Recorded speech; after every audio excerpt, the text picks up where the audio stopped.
Hey y'all, welcome back to the But No Forreal Tho podcast. I'm Justice Hope. I'm Kamari Dominique, and we invite you to a safe space where your 2 cents won't get you canceled. Really? But no for real though.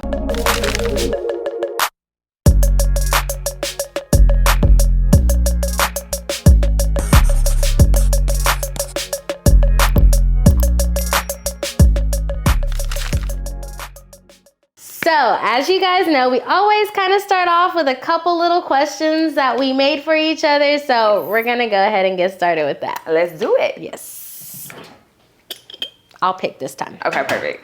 Yeah, I did pick the last time, even though she wrote them. But she don't know which one. Right. Okay, so it says, what is something that made you happy this week?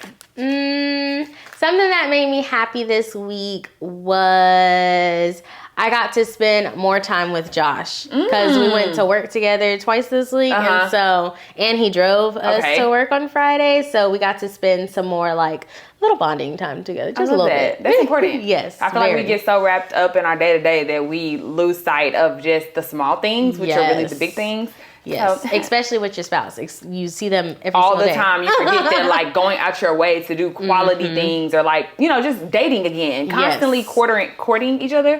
Yeah, I feel like we forget that easily, especially after like that honeymoon phase. Oh yeah. For me, honestly, not to be cliche, but this. Oh yes. This is probably highlight of my week for sure, and it's been perfect. So if y'all are wondering what I mean by this, the podcast, when you see it, we will have already launched. But at the time of recording, we literally are just now doing our photo shoot. Yes. We are coming up with our social media strategy. So it's really coming to life at this time. And so I'm really excited to just watch it blossom. So, yes. Our little baby coming to birth.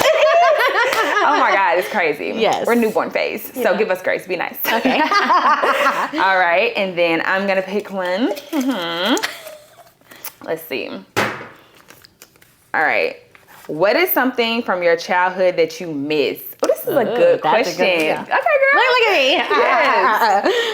Yes. So something from my childhood that I miss. I was like growing up, I was really carefree. Oh my God. Like I was very like carefree. Didn't really have too much of a care in the world, obviously, because I'm a kid. Right. But I still have a dominant personality, but I think I've backed up some. I'm a little bit less dominant in some situations.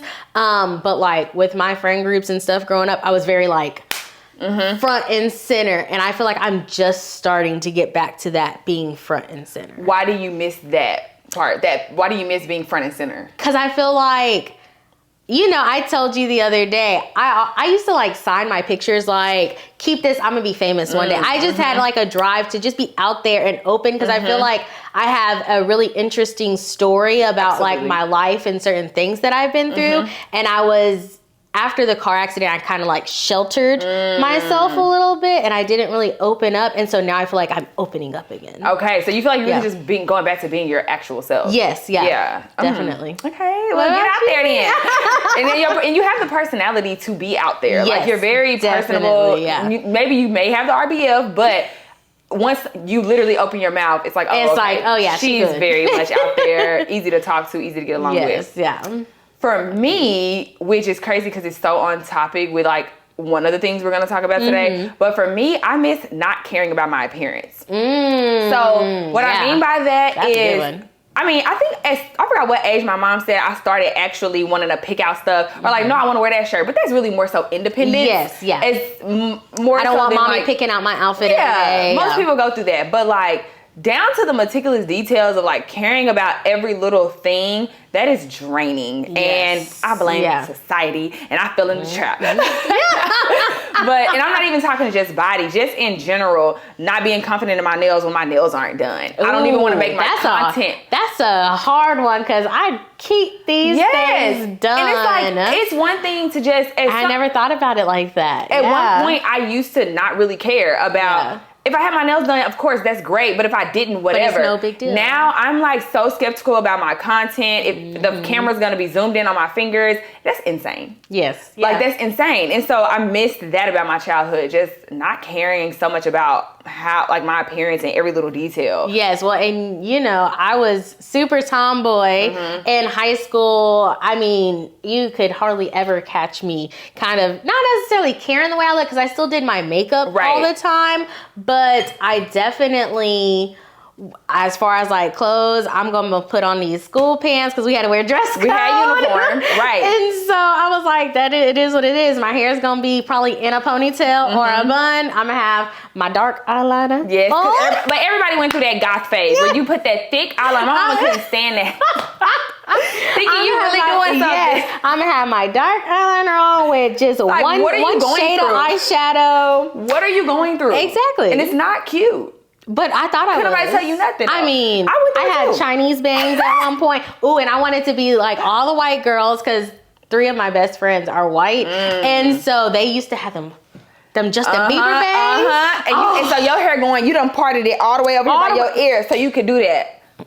And I used to straighten just my bang and have curly hair. Oh my God. It was a hot mess. But don't that's not ever the point. dig up those pictures. We were doing what we wanted to do. And it really wasn't caring what anybody thought. Exactly. Because it was fun. You did say something, and this is a bit off topic, but I cannot just pretend like I didn't hear it because I think a lot of people, especially younger girls, think the same. You said, I used to really want to be like them white girls. Yes. Why?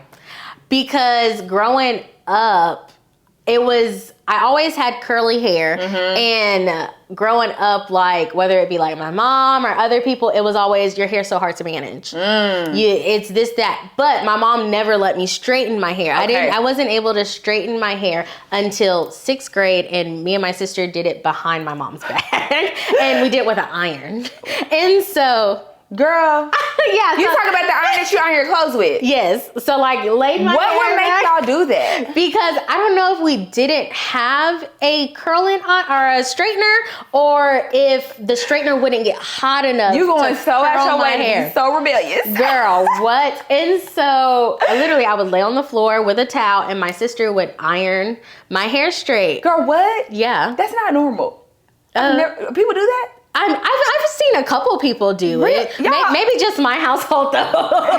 YouTube family, comment below if y'all have ever heard of somebody laying on the floor and ironing their hair with the iron that you put in your clothes. I gotta know. Maybe it's just me. Yes. Let us know. Yes, and so like I said, growing up, I had curly hair and everything, and I think being mixed, this is something that we'll have to get into. You struggle with identity a little bit because it's like I wasn't black enough for the black kids, I wasn't Mexican enough for the Mexican kids, and so it was like, and I grew up with my black family. I wasn't super close with the Mexican side of my family because of where we lived, and so it was just like, well, I've known these 3 people forever since 4th grade, and they accept me, and so I was around them so much that I was just like, all 3 of them were white, and all 3 of them, and like even like we have family that we call them our cousins, but they're not necessarily our cousins, but we've known them forever. They're white, and they're mixed, but white passing, right. And so it was just like, oh, I'm around all these people, and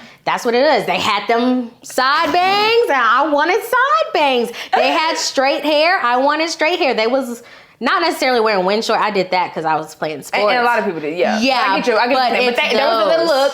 Sperry's times, the wind shorts. It was a look for a while that was very much predominantly white at the time. Yes. And kind of just the area. We grew up in a diverse area, but it was still like in the younger years, high school, I feel like that's when it really started to migrate to more races and everything. But like in elementary school, it was like a lot of white people and things like that. And I played soccer, and our soccer team was actually not white though. it was like we had like a black soccer team. Oh, okay. Yeah, like I mean there was a couple like Mexicans, but like we had like a black soccer, which is rare. Yeah, we were really good. Rare. That's rare. I played select, and Shout we out were to your super coach. good. Okay, yeah. All them flames out there, y'all know y'all.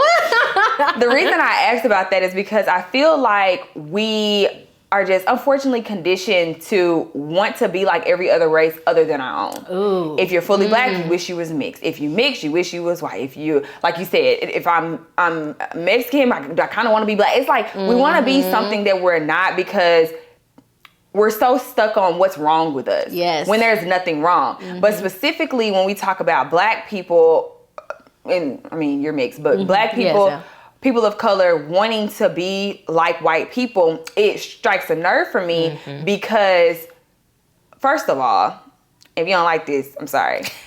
A lot of people in general want to be like us. Yes. From the body to our facial structures to our hair texture to our hairstyles. I mean, the list goes on. And I'm not the kind of person who gets all upset about cultural appropriation. I don't care who get their hair braided. That's not really what I'm here for. But what I do have a problem with is our young girls who are just like you, whether they are 10, 15, whatever, thinking that specifically because you made the comment about your hair, thinking that their hair is problematic. Yes, yeah. If you are a parent of a mixed race child, if you are, if you have a cousin, a niece, or whatever, please constantly reassure them of how beautiful their curls are, their kinks are. And no, none of our hair textures are too difficult to manage. Right. It's simply a matter of you getting on YouTube and learning how to do their hair. There's stylists, natural hair stylists for certain curl types even. Yes. There's some specifically for your curl type, for my curl type. Yep.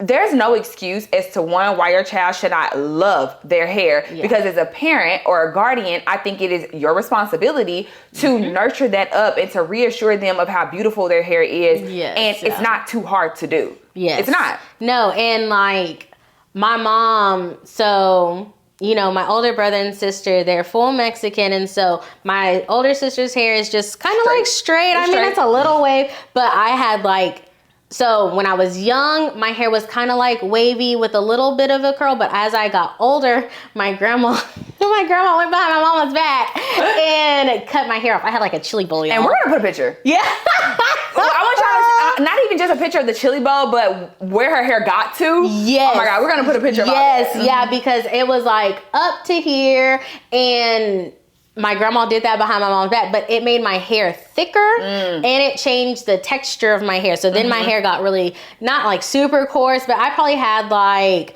a tighter curl, 3B, 3C hair. And so then my mom was like, oh Lord, I don't know what to do with this child's hair. It was like a rat's nest. That's what they said. It was a rat's nest. And so, you know, but then my dad. That's sticks though. No, yeah, because I can remember all that. Yeah. It's like, you're literally, 20 years later, you're still remembering that they called your hair a rat's nest. Yes, exactly. And so then my dad had long hair, and so he would go get his hair braided, and that was my first time experiencing like going to go get my hair braided. And I loved that. I would get it braided like into a little ponytail, and I thought it was cool that my dad is taking me, because it's like, who does that? But my mom kind of pushed it. She was like, oh, well, you're going to take her too and get her. So my mom eventually ended up learning, and I have a younger brother and sister, so she had to learn because we all couldn't look a hot mess. Right. But I was like the guinea pig. So it was like, okay. But now I grow, and I mean, I tell her all the time, all I want is for my skin to be darker. I want my curly hair back. I'm like, curly fro style. Yes, I'm just like so immersed into more of the black side of me than I am necessarily my Mexican side.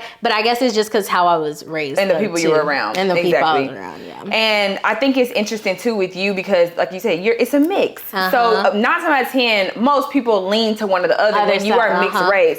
So, but y'all, let's please normalize reassuring our girls that your hair texture is beautiful. Your hair is not too hard to deal with. It is not a bird's nest. And, you know, I think that is so important. I'm talking from 3 or 4, especially if you have your child in a predominantly white space. You know, they're going to feel like there's something wrong with them, and it's not. You have to reassure.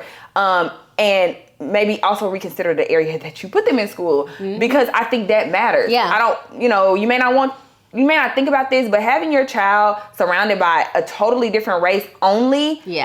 It's hard. It's hard. It's hard to stay true to who you are. It's hard to be confident in who you are, because you're like, where do people like me at? And as you grow up, you start to question that. It's like, okay, I don't necessarily identify with everything that my friends do, because we live totally separate lives. But it's like, who can I identify with? And you know, one thing too that bothers me, and this is just a personal thing, I do not like that I feel like I know a ton about every other culture, but when it comes to us, y'all got a million questions. I don't like that. Oh, how do you your hair? I know what you do to your hair with the dry shampoo. Yes. Why you don't know, anything about ours? And I think that just speaks to, again, society teaches us that our way of life, you don't really need to know that. Yes. That's not the top of the Google search. You're not wondering how we manage, how we live our life, and what is the norm in our household. Right. What do we eat for Thanksgiving? And these are really minor things, but when the question is presented, it makes you feel very much like an outcast if you have not been brought up to be confident in who you are and where you come from. Yes, like I used to get questioned on, what are you?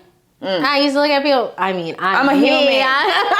And it's like, I usually don't take offense to it because I know, when you are racially ambiguous, it sparks a conversation. But I've had even people question that even more. I'm like, oh, I'm Black.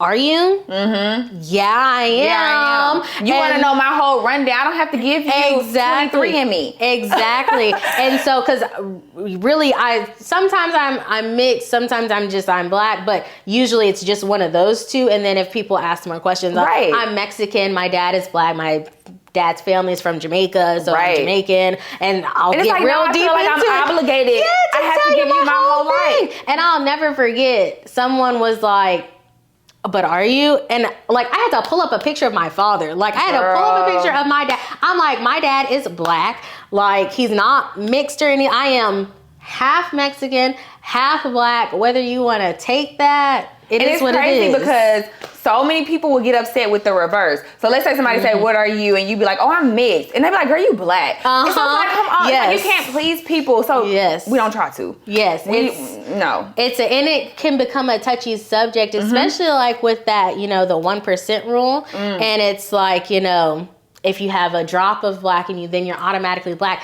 but not if you're white passing, not if, you talk a certain way. Oh my gosh. I already know where you're going with this. I already know you're going with this. Goodness. Baby, if you talk proper, why you talk so white? Why you talk white? Are you trying to be an Oreo? Remember Oreo used to be a thing? You talk so white. I talk proper and I have a greater vocabulary than you. That's all. That's the problem. That's all. And it's crazy because like my grandmother is Jamaican and she lived in England for a good stint of time. She went to nursing school out there. And her mom was like a teacher and everything. So we all speak very properly. Like, we enunciate. We love Grandma Hope. We love Grandma. Shout out to her. She gonna watch this. We love you, girl. Yes, exactly. And so, we all speak very properly, from my dad to my uncles, my cousins. My aunt is a teacher, so we just all speak very properly. But it was always, why are you trying to talk white? Yeah. And I'm like, no. I'm not. I'm just enunciating all my words. That's all. That's all. No, seriously. So I think that's a perfect segue just into insane things that have been normalized. And so we've got a list here on our phone so we can kind of keep track of the things that have been normalized in our society, and we want to talk about them. Yes. So we need to make some progress. The first thing that we're going to talk about is bodies. Okay. So we know that there are a bunch of insane norms when it comes to the way, especially as women, that we look physically. It's like, at first it was the thick girls, and now it's kind of changing to this super which is what skinny. It was like back in the day, super duper skinny. Yes, it's going back and forth to that. But along with that, it's this bounce back body. Right. Like, you have a baby and the next day you need to be snatched. What do you think about that? So I have a couple things that I want to point out about that. So my first is that right then and there, we just said it was super skinny, now super thick. These are just trends. And I want to ask you a question before I answer your question. Who do you think is setting these trends? Who is the dictator that says, you know what? Let's make thin back in. Super duper small. So, like size 2 to 6 is what you should be, because that's kind of where we're shifting. I don't know if y'all are noticing. People are getting really small. Yeah. Who do you think is responsible for those shifts? And even, we're talking decades ago, these same trends were occurring. So I'm like, is it men that are speaking out about what they want, or is it women? Are we creating the pressures on ourselves? So I think back in the day, I think it was men. I think it was men saying, you have to look a certain way, especially really back in the day when women were housewives and things like that. You had a image to upkeep. And I think men kind of set that standard, but now I think it's like celebrities. I think the big one. Yeah. We love them sometimes. We love them, but the Kardashians, I mean, if whether you look, like them or not, they are trendsetters. Yes. Oh, definitely. Yeah. Period. Yes. And so I think right now, they're kind of setting that standard of going back to that super little. I mean, if you've seen Kim lately, they're tiny. Tiny. Chloe. Tiny. Was, one of the bigger girls at first, and then now she was not big at all. That's where we talk about. That's the crazy thing. She wasn't even big. Yes, but she was known as the big sister, and she was probably a size 10? First of all, you're freaking tall. Yeah. Like, you're probably not supposed to naturally be 130 pounds, and you're 5'11". Chloe is tall. Yeah. Yes. She's like my height. So, you're bigger than your sisters. You're so much taller than them. And so what? You're just thicker than your sisters. Yes, and she was not big at all. And no shade to her, because I can't imagine being in that spotlight. Yes. And all always my being sisters compared. Being compared. All my sisters look different. Now I got to deal with the publicity of me looking different. Yeah. So, And that came with all that backlash, like, is she really their sister? And things like that. Just insane stuff. Yeah, but it goes all back to those norms that are being set, and now it's getting almost dangerous because people at first it was like, oh, I'm about to go get a BBL, I'm about to go get liposuction, I'm about to go get things. Yes, I'm about to go get all those things. And now people are like going back to the doctor and getting it all reversed. So it's a whole nother surgery. Because you're trying to keep up with the trend, because now your BBL or whatever is no longer in style. That's not the look anymore. And so it's like, at what point are we going to stop keeping up? And let me be clear. I have no problem with people having physical, goals. Yeah, everybody does. Yeah, whatever whether you like it or not. But like, make it your goal. If you're following the goal of celebrities that are changing their bodies every 10 years, that is so dangerous and it's so sad. And you probably will never be happy with the body that you're in, honestly. Exactly. But and so we were talking about kind of like that bounce back culture of having a baby. Next day, you're either in a hospital room getting a surgery. Or we've literally heard celebrities, we won't say who, but we've heard celebrities say 3 weeks later. I was, I got my tummy tuck or whatever. Exactly. Or you're like back at the gym on a strict, which is fine. It's okay to want to get back to however you looked and things like that. But I think there's a fine line between it, and it should not be a norm. It's okay. Like most people, after they have a baby, you're still going to have a pout. Like sometimes people still look pregnant. Yes. Yeah. And that's normal. Your body just created a whole human. Your body just went through something, I don't want to say traumatic. No, it is. But it is. It's traumatic. I'm missing no kids over here. It's traumatic thing. It is. I mean, and we don't have kids, but we're around enough people who do and been witness to it. And so it is. It's something traumatic that happens to your body. So it's okay to sit in that for a second if you need to. Yeah. And I hope that you have a spouse that supports that too and lets you be in that, because I also feel like and again, it's an us thing a lot of the times. Women, we feel very insecure normally in general about something, right? Insecurities are normal. But then you have a baby. Your hormones are raging. You feel different. Everything is different. And the last thing, you're like, I'm just at least trying to look good or feel good, especially if you're in the public eye. But because of the people that are in the public eye, we normal people see them and like, we're like, I feel like I gotta do that too. Whether your man or spouse or whatever even said anything, which hopefully they don't. But if it's like, you don't even have any pressure, you just created that pressure from people that you're watching who are going out of their way to get thousands of dollars worth of work done to fix something that's so natural. So natural. And, I think we need to normalize taking some freaking time. Like, take your time. Gradually go back to whatever, especially if you're trying to right after a baby, you know, you're supposed to even wait 6 weeks before you do it. So why are you trying to go under the knife? Go work out. Go and do it too much. It's like give your body some time to get back to what it was normal. So yeah. And again, we're not anti people getting work done. We're not saying that. It's just when it comes to having a baby and, you know, really being present with your baby, focusing on that. I mean, even if that means getting off social media for a little bit, because we get it. Like, maybe you don't want to be out and about. Maybe you're not trying to get pictures taken. That's okay. Yes, yeah. But allow your body to go through what it wants to go through before you put it under more trauma. Yeah. Yes. It's seriously crazy. And remember, guys, a surgery is a surgery. Period. You'll have risks no matter what. No matter what. So. Which is, you know. So, okay. Speaking of bodies, though, another thing we need to, oh my gosh, I would say we need to not normalize, but it seems like we may be too late to the conversation.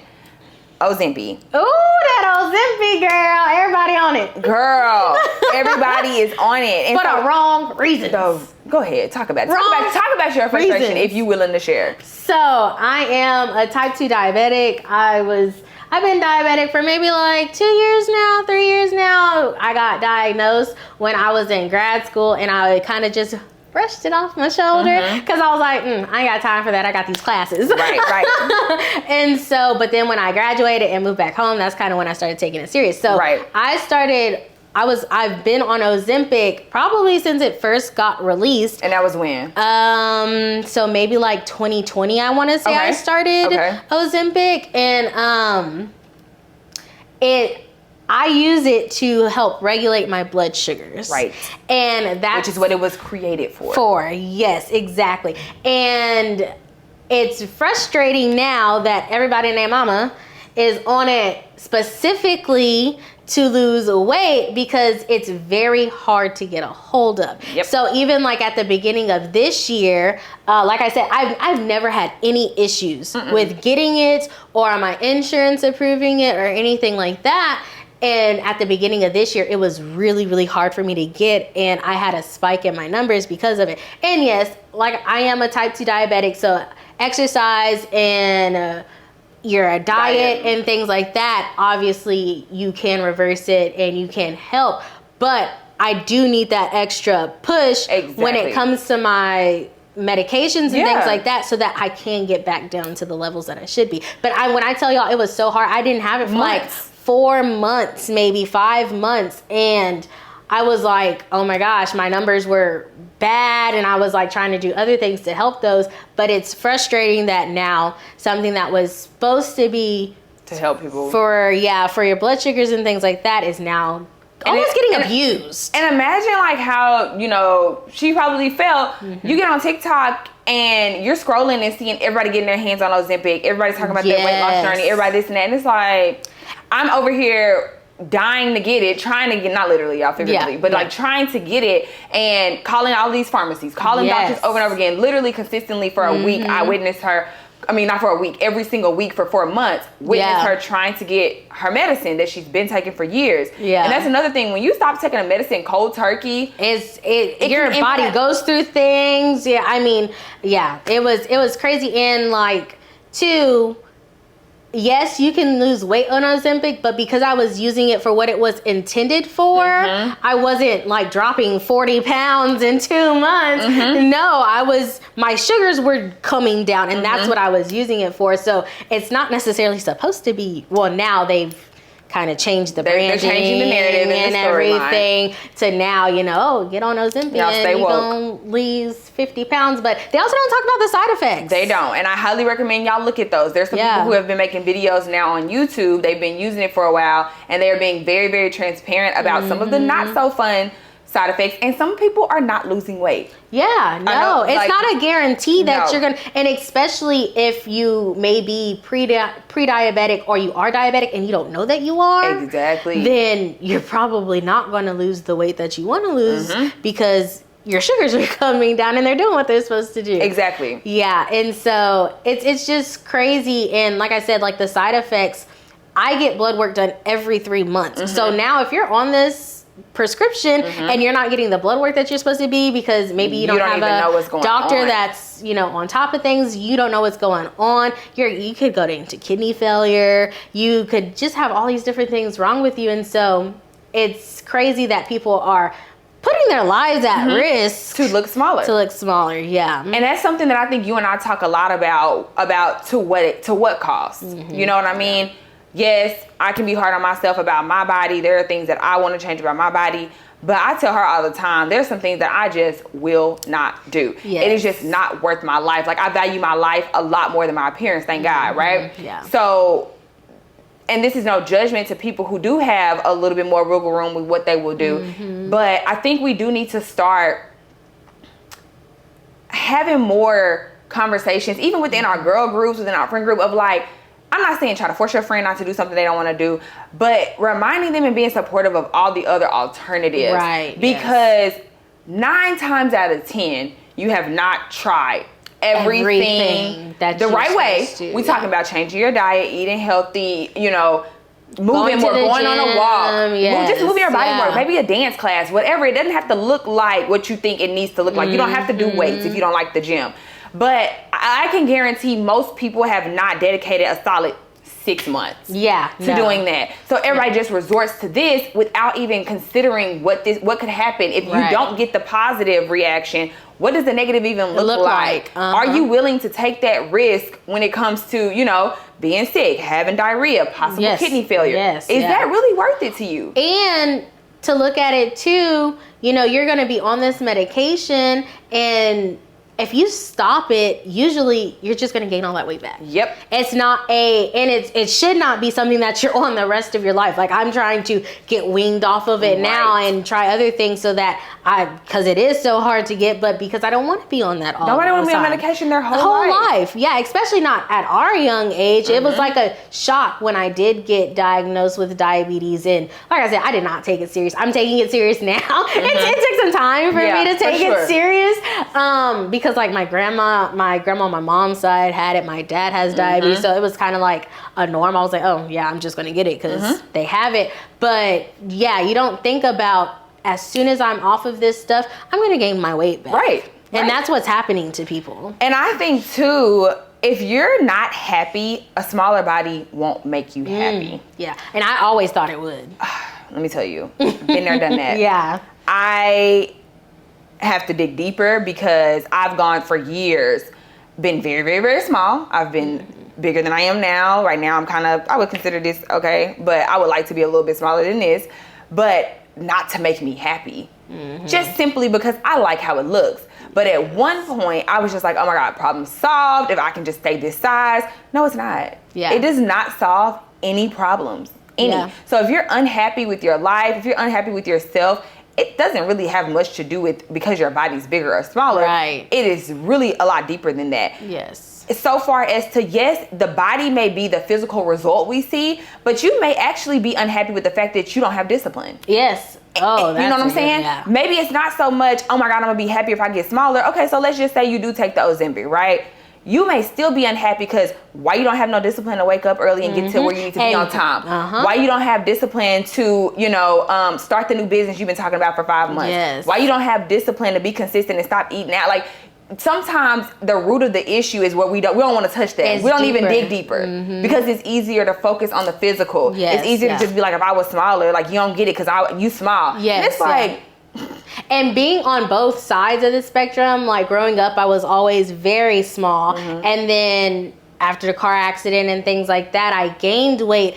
It is like, I still have the same issues that I had when I was small. Yes. Now that I'm on the bigger side, yes. It's like the same thing until you really start to go and you look at the root of the issues, then you're never really going to truly be happy. Because, girl, I can tell you, if I lost 60 pounds today, I would still it's like, yeah, like I might have more confidence. Yes. Might have more confidence. May wear some things differently. I may look different on the outside, but any issues going on the inside, they remain. Yes, exactly. They remain. Yeah, which is crazy that you even think that changing that one aspect of your life is going to improve everything when sometimes they go hand in hand, but usually there's different things for each aspect of your life. And I try to give myself perspective. I'm like, okay, God forbid I pass today. Yeah. Nobody, not a single loved one, not a single freaking acquaintance cares about what my body looked like throughout my whole life. So we beat ourselves up about our body, about some abs, about certain cuts. Because with me, I like certain cuts. I try to aim for that sometimes. Or I look at old pictures and like will romanticize the old me. And it's like, girl, you're a whole new person. Yes. You should not look the same way you looked when you were 16. When you were 16. Yeah, I think that's the problem. We're trying to get to this like what we used to look like so that we can feel that way again when you were 16. You were 16. You were 20. Yeah. You're 30 now. Yes. It's like you shouldn't look like not that. 30. I'm just saying.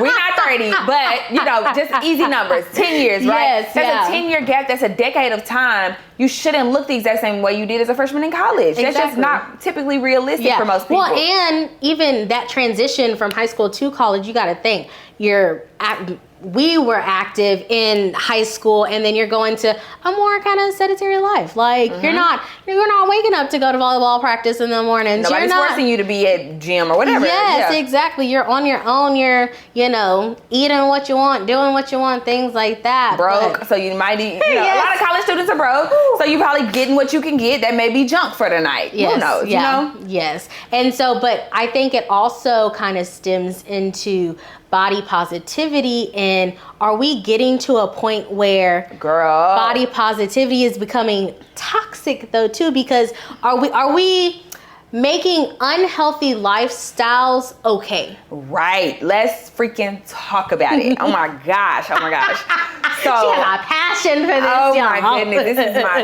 topic. So I think that it was birthed from a very positive place. Yes. And I think the intention was 100% healthy. Yes. It was just a matter of like, love the skin you're in. You know, we all have different body sizes. Embrace our uniqueness. I think that is really that's great from the jump where it started. Yeah, that's great. But what do we got to do? Take something and run with it, right? We always got to take something and run with it. And I think it's a very slippery slope now. Yeah. Because now someone can be 500 pounds. Sometimes you see the TikToks of like, here's what I eat in a day as a oversized girl who doesn't give a F about what they eat.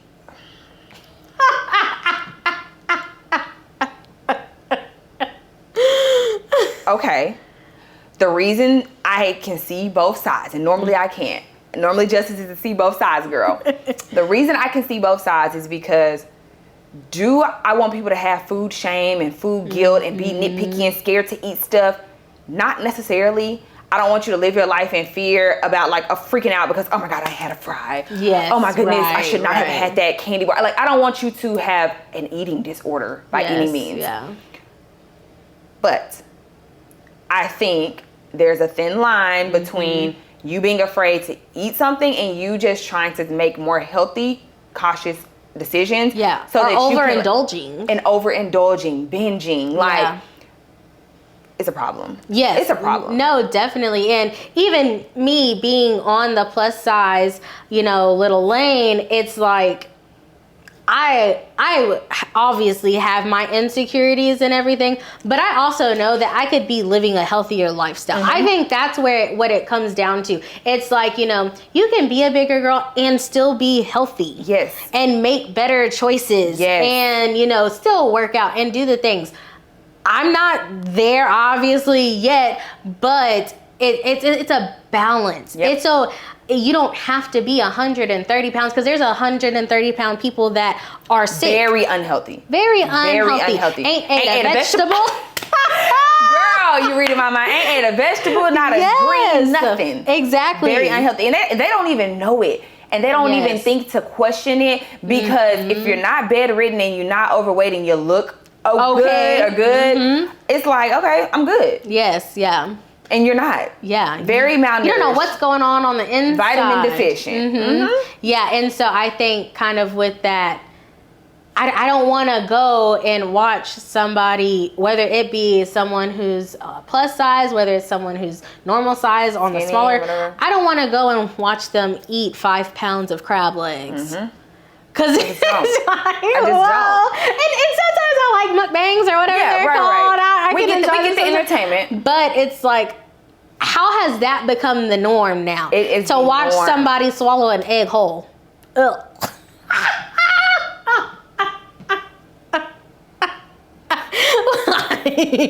Y'all, so much food disgusts me these days. So much. And so to hear her say swallow an egg, I'm so glad I have not made it on that side of TikTok. I mean, whole egg, like a hard boiled whole. Ew. Like no chew. Ew. Yeah. That's disgusting. And as an SOP, I still like, you know, we do all that. I'm like, how you do that? That's gross. Crazy. And another thing too is a lot of body positivity influencers, I feel for y'all. Because I be watching y'all's YouTube and stuff.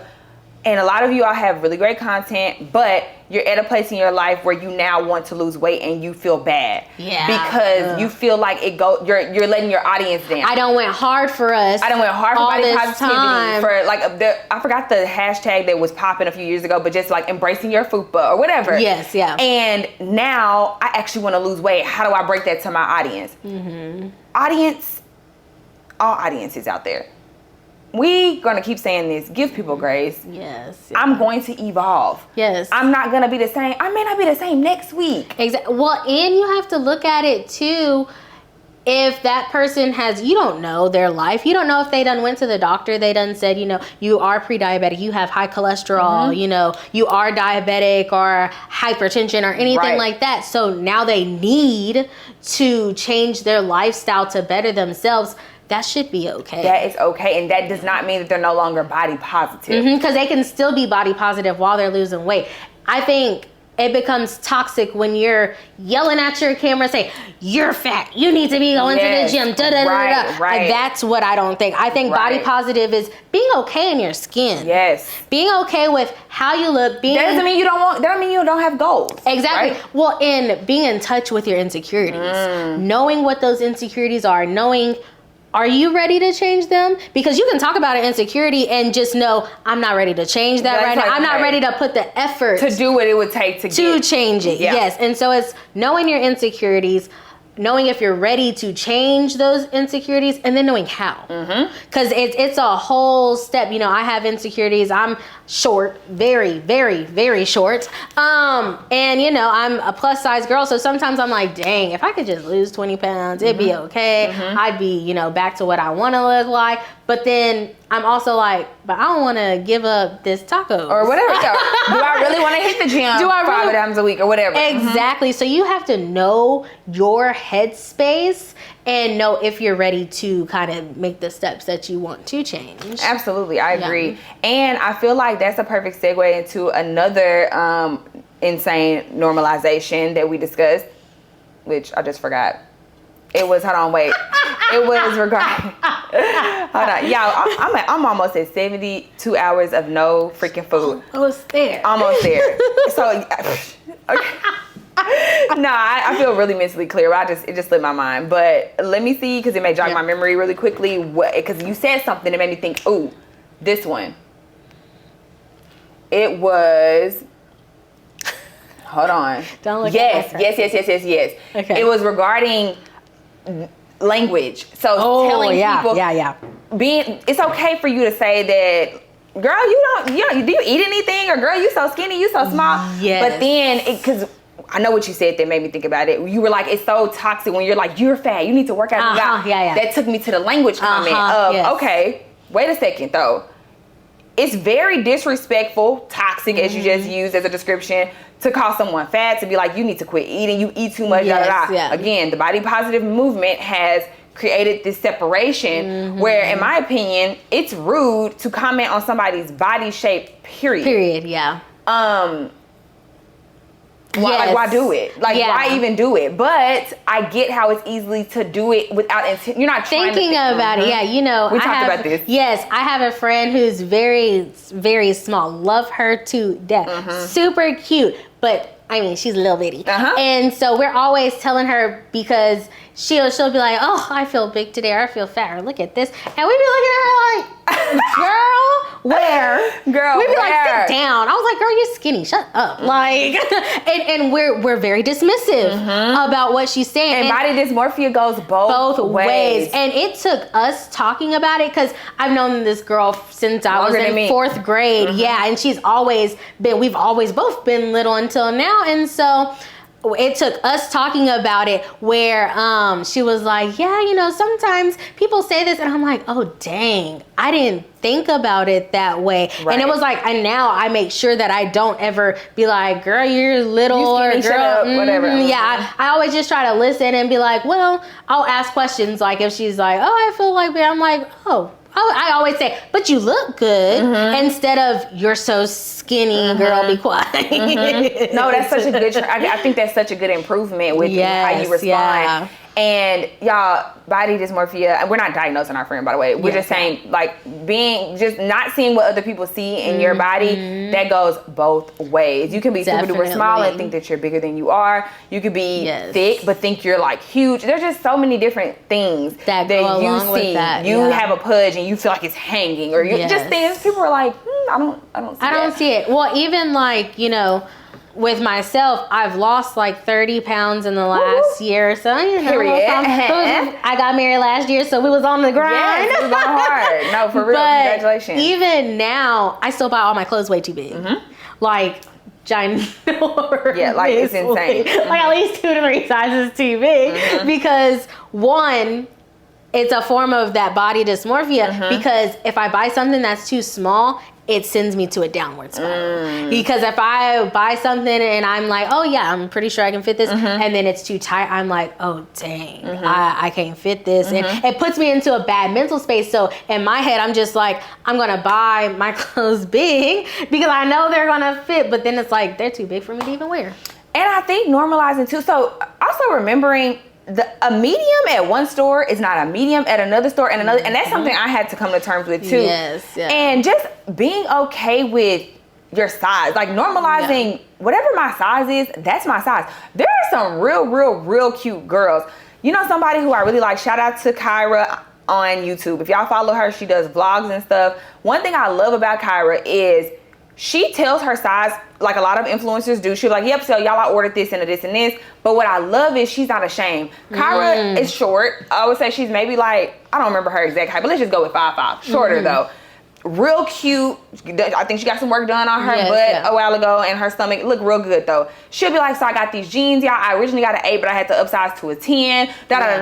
My shoe size, I wear a 10. Like, that's a bigger foot for a woman, which who cares? But she'll be like, I got a size 10 in my shoe. And I think, one, I shouldn't even have to have this conversation, because we should not even be at this point where we're embarrassed to say our size.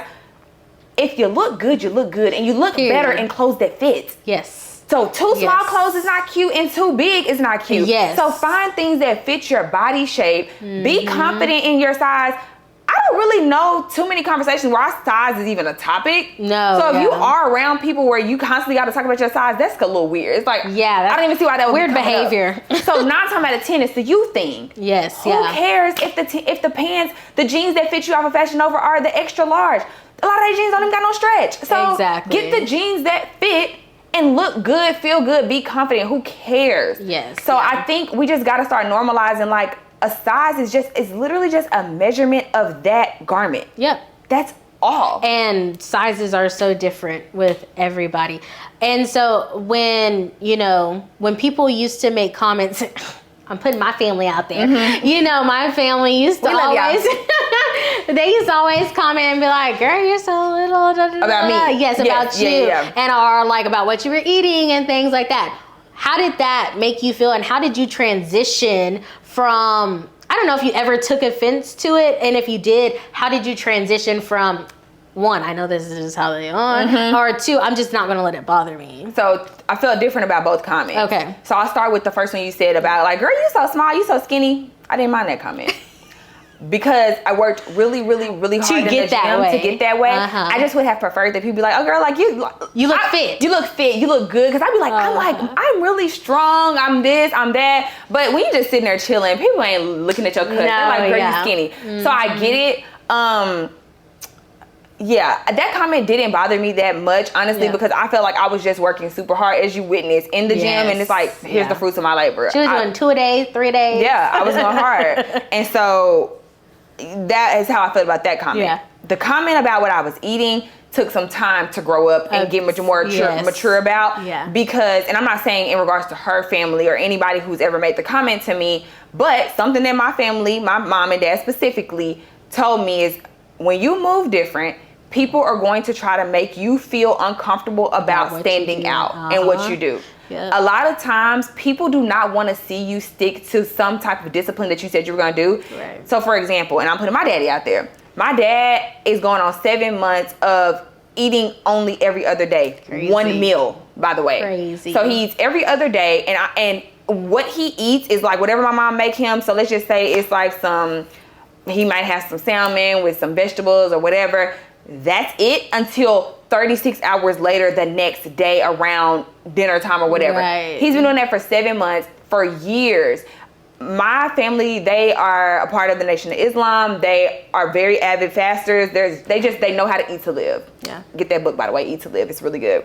And for years, he was like, I just felt like I had been cheating myself. Like, I knew I needed to be fasting. I wanted to start fasting. I really wanted to. I tried to do the 1 meal a day, but I kind of would.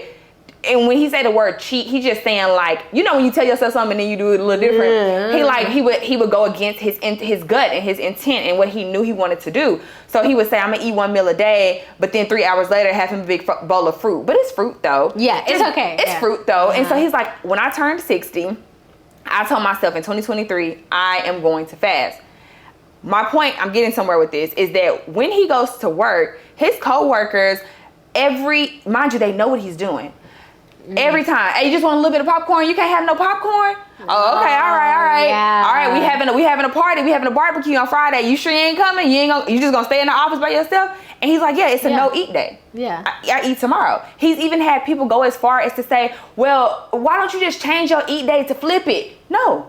This is my life. This is my lifestyle and what I am doing for me. Right. And when you are so confident and true to what you are doing for you, nobody can get in the way of that. Yes. You think you be knowing what you want for you, and then one little comment and you be like, yeah, you're right, girl. I just do it tomorrow. Don't let nobody.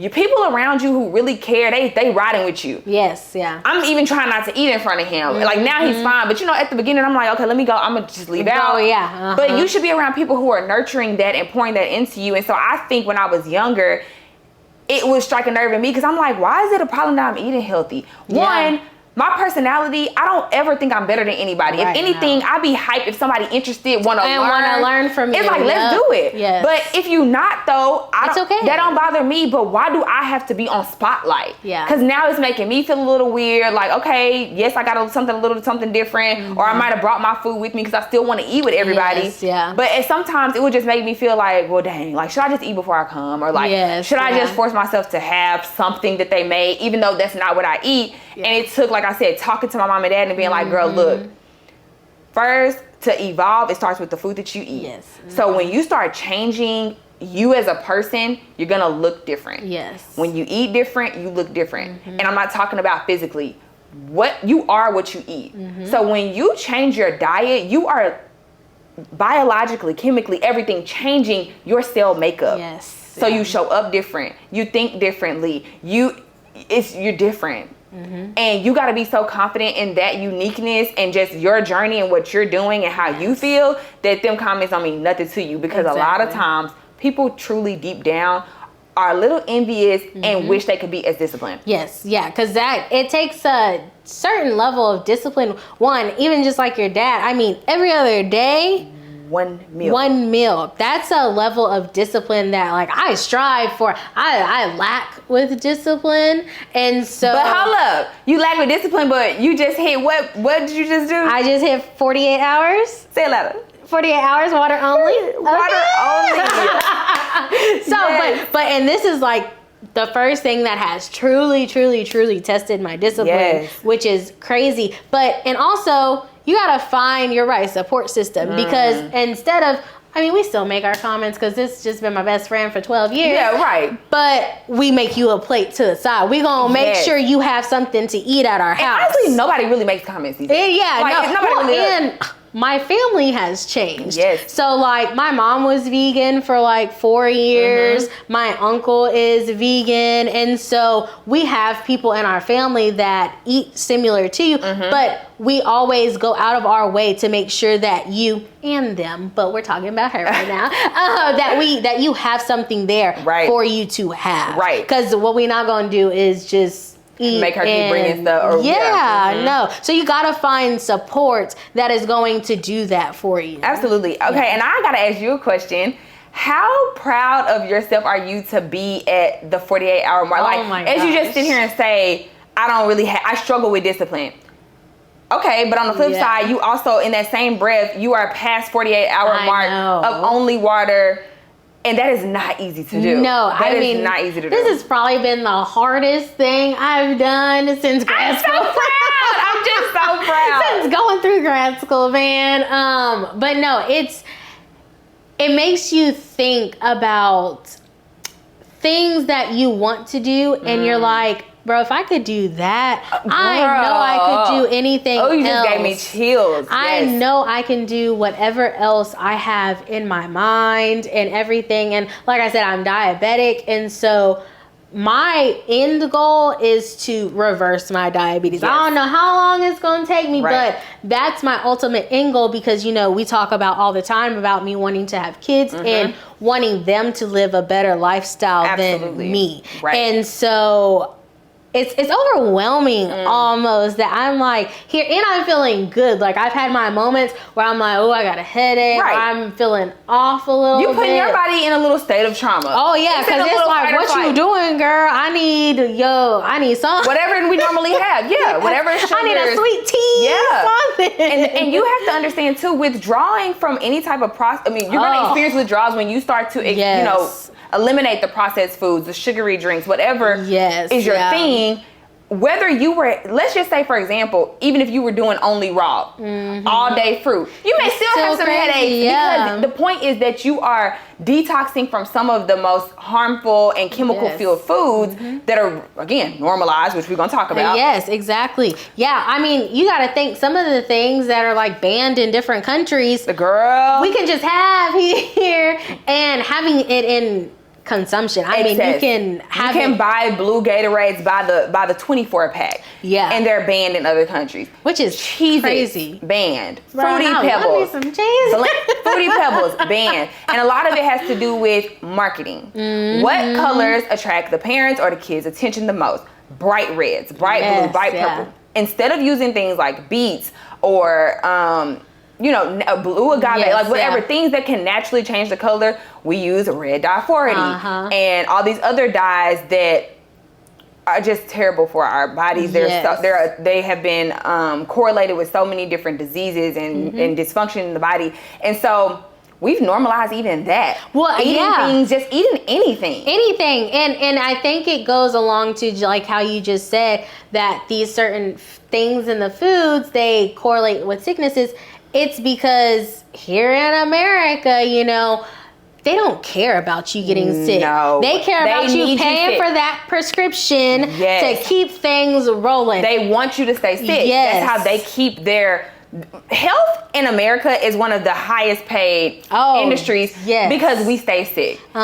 We never get to the root of the issue. We just put a Band-Aid over it, which is that prescription that you've been on for 15 years. Exactly. Well, even just thinking about what I just said a couple minutes ago, why did I think that it was normal for me to get diabetes because my grandma had it, my great grandma, my dad had it?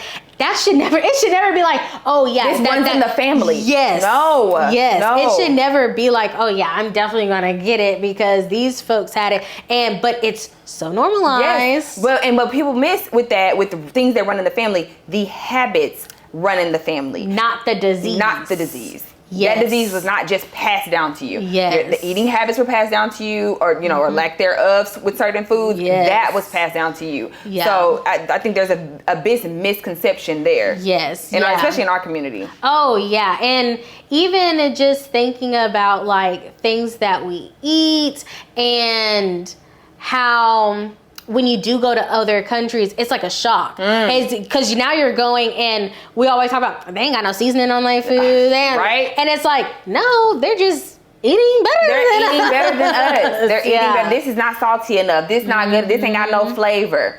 Yes. A lot of that flavor is artificial. Man-made chemicals that you have in your juice, that you have in your condiments, in your salad dressing. I mean, but we normalize it. We normalize it and we don't ask any questions. But then when you see someone who's plant-based, what is that? Yes. What is a black bean burger? Why do we ball our face up to that? Why do we have to ball our face up to that? If I just eat a big bowl of raw salad, all you gonna eat is bell peppers and guac, what are you eating? But I can't say that. Yeah, because how many parts of the pig is on that burger? I can't say that. Right. That's like, oh, you trying to. I can't say that. So what do? I just sit there. I normally just respond. I'm like, oh yeah, this is all I'm gonna do. I'll get some more in a little bit. You're gonna be starving. You ain't even eating. You starving yourself. You're overeating. Yeah. But I can't say that. Right. Yes. So again, we've normalized the wrong thing. We fell in the trap, y'all. Yeah. That was the trap. Get us to believe in the FDA, Food and Drug Administration, that has us addicted because drugs are addicting. And we believe in the Food and Drug Administration, who just passed the freaking, what is that? The lab grown meat in whatever state that was. We believe that. But don't let somebody tell you all you need is, vegetables and fruit. Yeah. Try not to use oils. You shouldn't be eating beef and pork. You don't need to eat cow's milk. You hear that and it's like, that's a foreign language. Which is crazy because there's certain like communities and tribes in other countries that's all they eat is fresh fruits and vegetables, and they've seen less diseases and they're living longer. But you come here and I know this gonna strike a nerve, and I'm not saying that I'm an expert, but research has even showed some of these tribes and stuff that you talk about, autism. That is like 1 in 10,000. Yeah. Well, and, especially with that, it's like we're trying to figure out what are the cause and things like that. But people don't want to go real deep into it because it's the money. The money that comes with it. And so that puts a blinder on that. It's very surface level. So you can't really have that kind of conversation with someone. They're going to be like, girl, it's not the food. It ain't that. Yeah, it's not that. It's not that. It's not that. I make sure I put a vegetable on my son's plate. Yeah, but you put a lot of other stuff on that plate. There's a lot of other questionable stuff on that plate. Yes, exactly. And you need to be questioning it and throw it away. Crazy. Girl. Oh, I get y'all. I don't play about this because she's so passionate. I don't play about that kind of stuff. It's because it's sad. Well, and because when it comes to kids, they don't get a choice. No. They don't get a choice in what they're eating and the type of environment that you're bringing to them. So even when it comes to, like, we talk about body positivity and things like that, if you're coming to your kid and you're talking about your kid, you're too little, or you're gaining weight, or your hair, or this or that, you're too dark, or anything like that. All that toxicity, along with you feeding them whatever come into the bag. Right. I mean, it's not a good environment. It's not at all. We got to do better 100%. And I think it starts with our babies. Yes. Don't give your baby a Pop-Tart. Breaking them off a Pop-Tart, giving them a Go-Gurt. Just stop getting that convenient, quick grab-and-go stuff. And if it is a quick grab-and-go, just read the ingredients. Yeah. There are some, I am not one of those people I used to, but I have migrated a little bit. I'm not saying don't eat anything in a package. Yeah. There are some things that are in a package where it's like, this is actually, I can get with this. Yes. Yes, it was processed, but most things are. Another thing I'm learning, even your fresh things are processed. The frozen fruit was processed to get frozen in the package. So just kind of let go of that language and that mentality so you're not overwhelming. Yeah. But take a peek at the ingredients. Yes. If it's almond milk, it should have almonds, water, maybe a natural sweetener and some Himalayan salt or something. But there should not be guar gum and xanthan gum in there to make it thick and creamy and make it last for 4 months. Your almond milk shouldn't last for 4 months. Right. Well, and I think, perspectives. Yeah. We have to also talk, though, too, about convenience. Because you got to think about, say you are a mom with 2 kids, and whether you're a single mom or you're a household family or something like that, it's like, I done got off work. It's 6 o'clock. I need to pop something in the oven. So it's really about changing your lifestyle. I think it's not necessarily just about the food, but it's a whole lifestyle change. Right. Because then you start to understand, okay, no, I need to maybe meal prep a little bit more. I need to maybe go grocery shopping on the weekends instead of having to run to the store and get something right after work. And, you know, we talk all the time about what really is it that people don't know, people don't want to know, or is it just purely like just not doing it? I just don't care. Yeah. And so I think it's a combination, depends on who you're talking to. Yes. The people who, myself, other experts, you, whatever, have told you new information. You are no longer ignorant to the information. Right. So if you're just flat out choosing to not do better for your children, shame on you. Yeah. Period. I'm not sugarcoating that. Shame on you. You don't have to do it. It would be easier. But for a baby who's 3, 4, they don't know. Yeah. You're all they know. So I, again, like Justice said, not a parent. So I don't know what it's like to juggle my day to day. But what I do know is if you tell me now in this very moment, maybe I didn't know before, that Pop-Tarts are poisonous, I'm throwing them out. Yes. I'm throwing them in the trash. Right. Oh, I need to make sure I double check my almond milk. I gotta go to the store anyway. Yeah. Turn it. Yes, Double check the almond milk. Yeah. And I get it. Okay, so at least I'm picking almond milk over whole milk. It don't matter at that point. Yeah. It doesn't matter. All those chemicals in there are just as bad. So now you've got to check the almond milk. So now that's another inconvenience, right? That I just added on your plate. Okay. And then you see, oh, but the one that doesn't have the gums, that's too expensive. So now what? Let's change up these Christmas lists. Let's change up these birthday lists. I'm just saying. Yes, I asked for a milk maker for my birthday from Justice. She got it. And I love it. Yes, so the amount of money you spend every 2 weeks to get the $3.99 almond milk every 2 weeks, now and depending on how many kids you have, after that purchase, well, first of all, if you didn't buy it and you got it as a gift, it's free. But let's say you did buy it. It's $80 to $100 or so. After a year, you've got your money back, and now you're in the clear on even having to spend money. Right, yeah. You don't got to think about it because you can just make and it like home. that goes back to lifestyle. This is a lifestyle change, and you really have to be all in, and you don't have to do everything at once, though. Right, but it can be something. gradual. Yes. Well, and even like myself, I'm taking steps now because we don't have kids yet, but we want kids. But I know the kind of lifestyle that I want for my kids. And so I'm not in a hurry to have kids right now because I'm not where I want to be. Right. Whether that comes with like my finances or my health or anything like that. But I know the life that I want them to have, and I want them to be able to be like, oh yeah, no, Mommy makes milk at home. We don't do right. Mommy makes milk at home. Our smoothie, we get ours at home. Like this, I don't eat that. Or like having them, I'm reading the label as a 3 or 4, maybe not 3, but like as a 5-year-old or a 6-year-old. Like, can you just double check for me, ma'am, that this doesn't have da da da? Like if you're at a friend's house. Well, and that's like how your upbringing was. Yes. Yeah. I'm asking. I was brought up that way. I'm asking. That doesn't have meat, right? I don't eat meat. What does that have in it? It starts with you as the parent. Yes, yeah. It just does. And it's not too late if you're new to this, but small things. And telling them why. Hey, I know we always get Pop-Tarts. I'm just using that as an example. I know we get Pop-Tarts every week, but I found out some kind of scary news. I don't want to freak you out, but I just want you to know why Mommy's not buying it anymore, or why Daddy's not buying it. Or even, they have videos and stuff. Make a Pop-Tart at home. Make a Pop-Tart at home. Make whatever it is that your kid is wanting more safely at home. Make it a thing. Have fun with it. Y'all can make it together. Exactly. There's just, in my opinion, there's no excuse once you know better. Yes, definitely. Okay, so we are gonna do our messy minute break.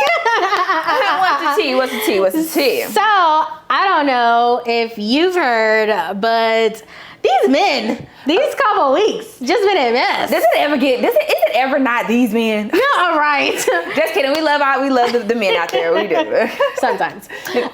Very true. But Jonah Hill is in some mess right now. Tell me about it. And Jonah Hill's a well-known actor, correct? Yes. Yeah, he was in he was just in the movie with Lala. About them blending their fingers. Yes. Okay, so I'm gonna read you the text messages. Okay, Jonah, what you do? What you do, Jonah? Cause we gonna be mad at Jonah? Maybe. Why it came off of my phone, so y'all one sec. Okay, so his ex-girlfriend just came out. Mind you, I think they've been broken up for maybe 2 years now. But she just came out and released a bunch of text messages. On social media, I'm sure. Yes. That's what we do. As always, on social media about some people are saying boundaries. Some people are saying controlling things that he wanted. Real thin line. Yes. So he says, plain and simple, if you need surfing with men, boundaryless, inappropriate friendships with men, to model, to post pictures of yourself in a bathing suit, to post sexual pictures, friendships with women who are in unstable places and from your wild recent past beyond getting lunch or coffee or something respectful, then I am not the right partner for you. If these things bring you to a place of happiness, I support it and there will be no hard feelings. These are my boundaries for my romantic partnership. My boundaries with you based on the ways these actions have hurt our trust. Yeah. Interesting. Yes. Okay. Crazy thing is, I do apply one thing right off the bat: the communication. Yes. The transparency and communication. A lot of men are not going to be that upfront about what they're wanting. Is. Yeah. A lot of them just go cheat. Let's just be honest. Yes. Yeah. Well, and I don't know if he sent that. I don't got Jonah Hill up on my phone. Exactly. But I don't know if that was sent at the beginning of the relationship or it kind of sounds like something might have happened. Right. And these are the new boundaries because that last text message was like, these are how our trust has been hurt. Yes. So it sounds like they might have been dating for a while or something, issues. had some issues, and now these are his new boundaries. So yes, I do applaud the communication. The girlies, like we like to call them, the girlies right now are not feeling it. Okay, what are some of the things you saw? That, he's being controlling and that he's insecure, and I kind of teeter-totter. I teeter-totter a little bit, but I teeter more to his side. Crazy. Me too. But because I feel like it would be different if this was your boundaries right off the bat. One, I still say great for communication up front, tell your expectations, because everybody has a right to have what they would like for a partner in mind, right? Exactly, yeah. Regardless of what I think of it. But because it wasn't right off the bat of like, okay, look, here are the rules for my girlfriend, I don't immediately go to controlling. Maybe there is some lack of trust. Maybe there is a little lack of confidence in himself now. But because something sounds like it occurred. And it's like, okay, if we're going to try to make this work, from what I've seen, these are the things that I won't be okay with. Yes. Yeah. When you are not able to flat out say that, you hold that stuff in. Your energy starts to shift. You build resentment. You start to not like the person. You don't like the person's friends. You don't want them to do it. And so, I mean, it sounded like it just didn't work out. Yes, but okay, I'd rather you tell me what it is you over there thinking, and I can decide right off the front if I'm going to be a part of this or not. Exactly. Then for you to silently create this criteria in your head, and then I'm wondering why you always mad at me, and I'm thinking I thought we were past that. Yes. Yeah. I definitely. I ain't mad at Jonah. I would have had to bye. Yeah. I'm leaving, but I'm not mad at his actions. I think people were so hung up on the I don't want you surfing with men.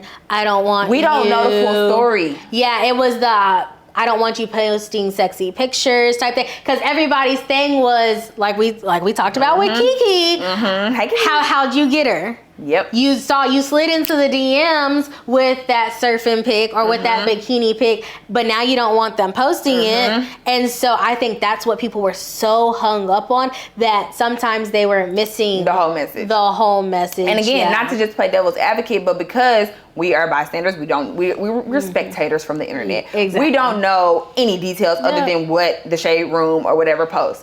So I also feel like, let's just say, for example, for the sake of giving a hypothetical, I'm not saying this occurred, but who knows if maybe an issue started from, okay, yeah, you've been posting these pictures, but here lately, you posting the pictures, now you got men who send you DMs on pictures and you engage in it. Let's just say, I don't know, that's a thing. And it's like, okay, well, maybe for us, since we are going to work on this, we're going to move forward. I think I would feel better if you didn't post them kind of pictures, because it seems like that's a temptation for you. Yes. When a man sends you a DM, you don't really ignore it. You entertain it, whether that's flirtatiously or not.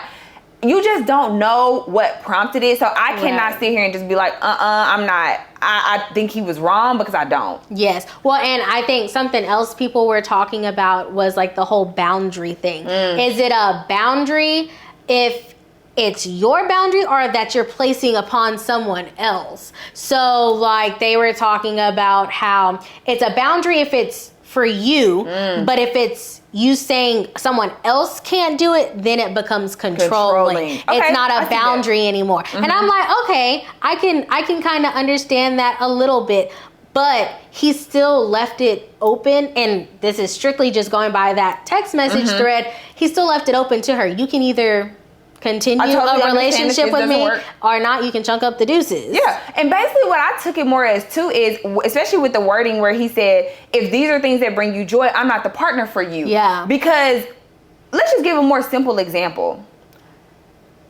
And also, y'all, everybody you are picking your partner based on things you do or don't like. Period. Yeah. And a lot of us as regular everyday couples have conversations about things you ask your partner, I would really like if you didn't do this. Yes. Moving forward, could you not do that? That's very normal. Yep. So my first thing is this. I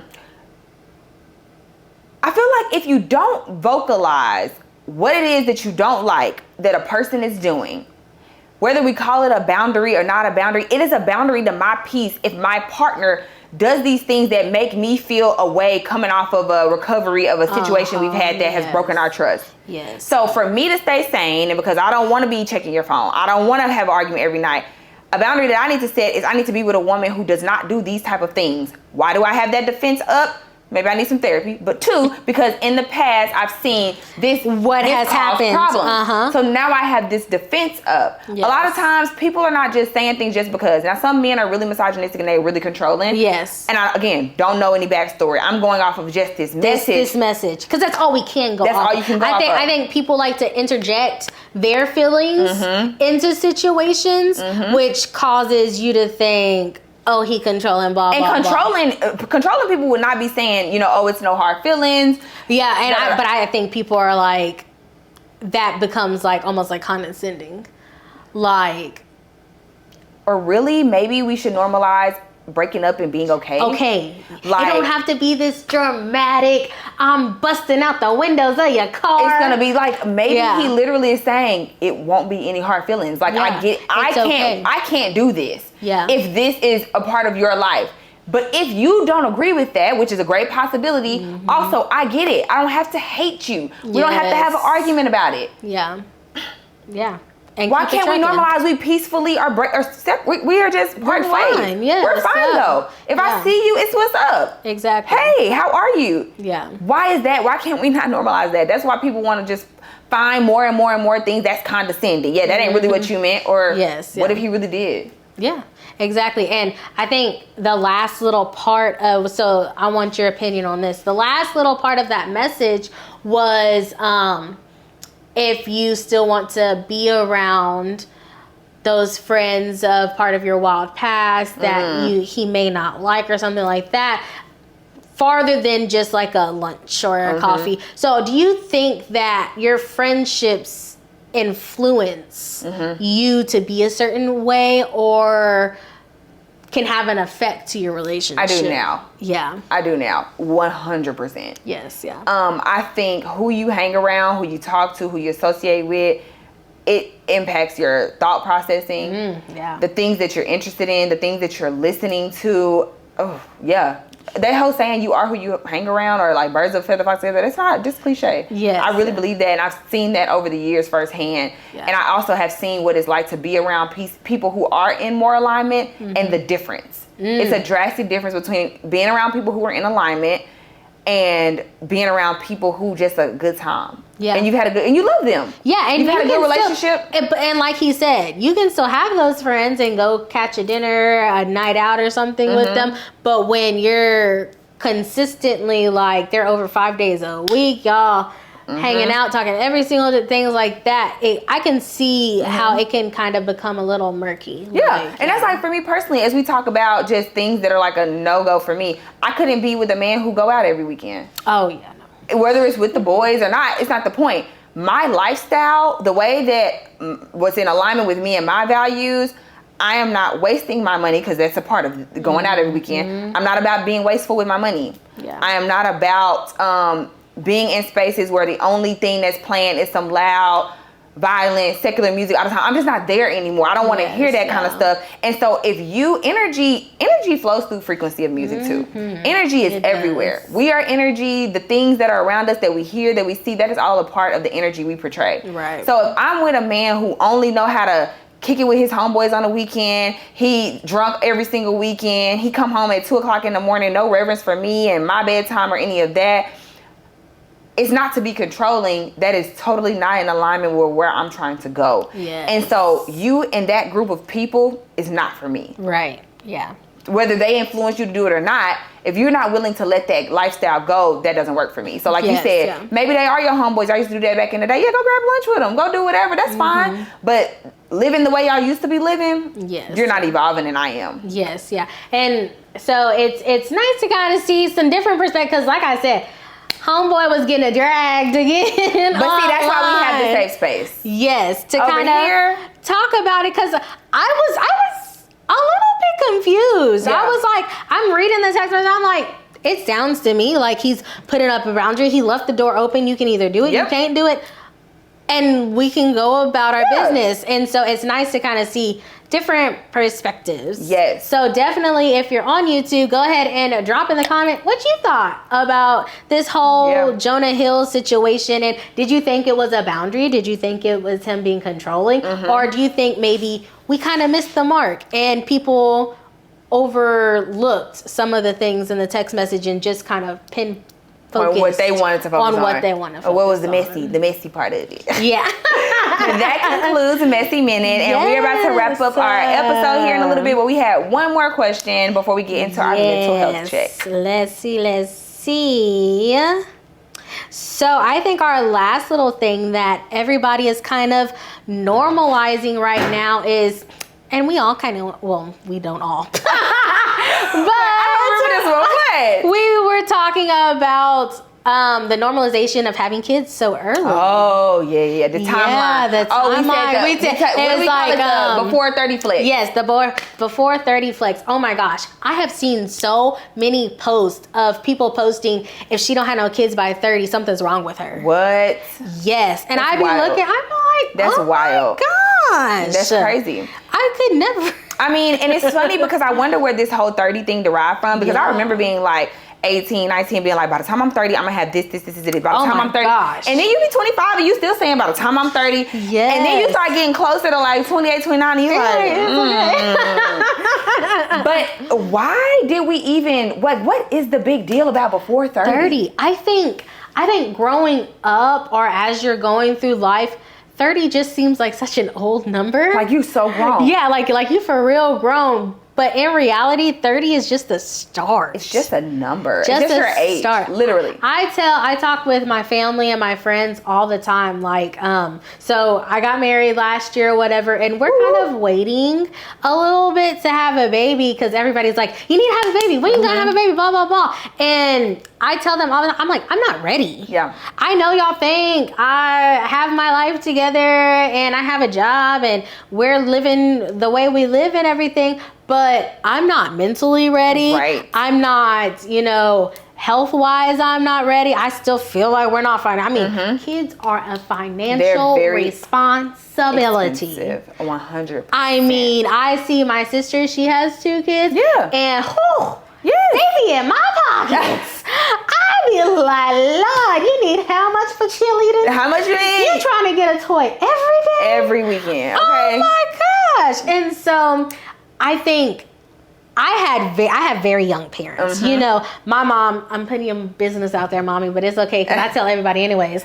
My mom had my older brother at 14 and then had my older sister at 15, then had me at 19. Wow. So I had, and my dad my dad, when they had me, was maybe like 20, 21. So very young. Yes. So they were kids having kids. And so I think when you kind of grow up in that environment, I don't know. I think your parents are a little older than my parents. I think I might have 2 friends who have older parents than mine, but a lot of my friends' parents, they were young parents. And whether that be teen or, you know, in their early 20s, and now I have friends that have kids and they're in their early 20s, and I'm like, baby? I don't know how y'all do it. I don't know how you do it. I feel like I'm just now understanding this whole adulting for myself, let alone for another human. That is a huge responsibility, and I think so that's just one, is having kids. You need to be married by 30. You need to have a house by 30. You need to, some people, first of all, don't ever want a house. And that is okay. Like, it is a huge responsibility that some people like, I don't need all that space. I don't want that responsibility. I want maintenance to come fix my stuff. Like, that is a luxury. And I think we just have to stop creating, we put these self-imposed pressures on ourselves. Who said? Who said by 30? And y'all, the people that you're seeing on Instagram, they're like the 1%. I know it seems like that's everybody. One, you should probably filter and change up who you follow. If you're gonna be on social media like we all are, you're probably scrolling like we all do, change what you see. Follow people that are inspiring to you. If those celebrities and stuff, or the people with all the money, or the people that got it together by 21 inspire you, that's one thing. But if they make you feel like you aren't doing what you should be doing, or you're behind, or you're late, or you're not, you need to leave your job, you're not as good if you're not an entrepreneur, if that's how it makes you feel, you need to unfollow those people. You can't compare yourself to people constantly. But even like you said with the timeline, girl, you couldn't have told me growing up at 18, I was like, yep, I'm going to be married by 25. I'm going to have my first kid at 26, 27. I'm going to have my house. I'm going to have my practice by the time I'm 30. Like, you could not have told me those. And I will say, I'm very like A-type. I do have my life very planned out. And I've kind of stuck to it for the most part. But I'm way more lax now on the specific deadlines. I always knew I wanted to get married and have a family and have my own practice and things like that. But now I'm like, oh man, I can't wait for some kids. I think that's a real big one for me. That's a big one, because she was very gung-ho on like starting at around mid-20s. Knocking them out. And I just think too, maybe one thing that can help us is goals aren't going anywhere, right? Aspirations aren't going anywhere, especially if you have that type of personality like we do. But maybe sometimes our goals and timelines, if we just gotta have one, should be more around the kind of person we want to be. Instead of what I want to do, because you could not have ever told me I plan to get up out of corporate ASAP. Like, I cannot wait to be out of corporate America. I was definitely corporate baddie. Wanted to be like VP of HR one day, not the goal. And so, again, you could have never told me that back then when I was going hard in grad school, trying to get the best of the best jobs, trying to climb the ladder, that now I'd be sitting here saying I have a totally different career path in mind. But one thing, that may change too. Next year, I may say, Justice, I don't know if I can podcast anymore. Justice, I don't know if I want to do Rich and Raw anymore, right? But one thing I don't want to ever tell you is like, Justice, I don't think I want to inspire people anymore. I'm always going to want to inspire. I'm always going to want to motivate people to feel their best. I don't know what that's going to look like in each season. Right now it's podcasting, it's running my brand.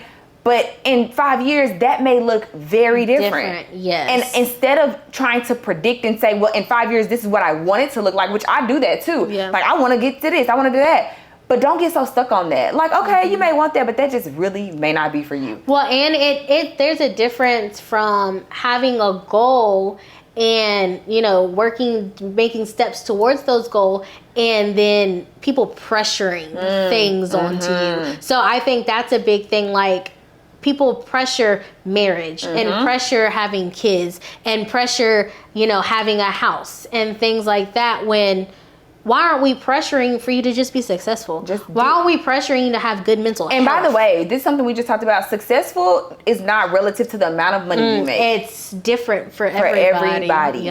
Yeah, and I think instead, as a society and as your friends and everything, you should be, instead of, oh, when are y'all going to have kids? How are y'all doing? How's your marriage? How are you? How are you feeling? Like, how are you feeling? Period. Yes. How are you? Yeah. How is life?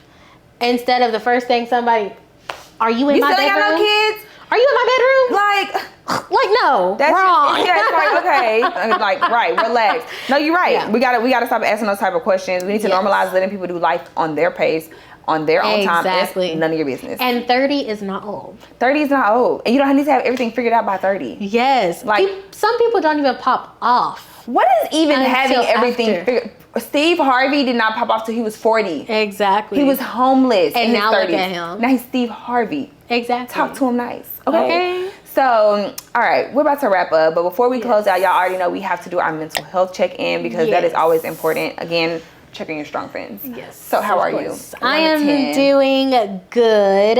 My water fast is going. I'm feeling kind of Yeah, I am all too. day. It's been like, okay, I'm sick of this. No, hey, that's right.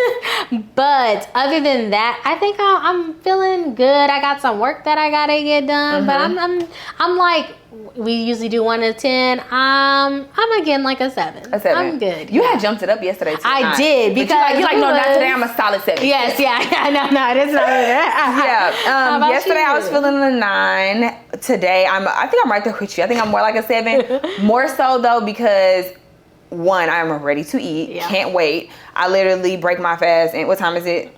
It is 3:30. Oh Jesus! I literally break my fast. I thought it was earlier. I can't believe it's so close. Yeah, so I literally break my close. fast in like 4.5 hours.